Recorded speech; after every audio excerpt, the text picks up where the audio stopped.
Kun Dhandhama Oduu sagalee Ameerikaa sagantaa Afaan Oromooti. Muumichii ministeraa mootummaa Ityoophiyaa Abiy Ahimad erga waldhabdee biiyoottan lamman giduu jiru mariidhaan hikuudhaaf Turkii keessatti walii galanii booda yeroo jalqabaatiif Somaliyaa keessatti prezidaantii Somaliyaa Hasen Sheek Mohaamadii wajjin mari'achuudhaaf kamisa borii akka gara Moqaadishootti imalanu gabaasameera. Kongireesiin Fewderaalistii Oromoo fi Addi Bilisummaa Oromoo yaa'ii guraandhala 1922 bara 2025tti magaalaa Finfinnee keessatti taasisanii booda ibsa waloodhaan baasaniin mootummaan ce'umsaa hunda hirmaachisaa ta'e akka naannoo Oromiyaa keessatti hundaa'u gaafataniiru.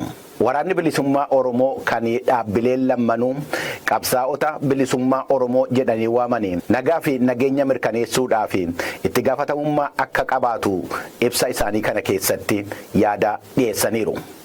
Guyyaan har'aa seenaa keessatti yommuu yaadatamu immoo guraandhala 26 bara 1993 waggaa 32 har'aa wiirtuu daldala addunyaa isa magaalaa Niiwuorkitti argamu irratti boombiin finxaaliyyoonni islaamummaa leellisanu konkolaataa irratti kiyyeessan dhoowuudhaan namoota 6 ajjeese 1,000 ol kan ta'an immoo madeessuun isaa guyyaan itti yaadatamudha.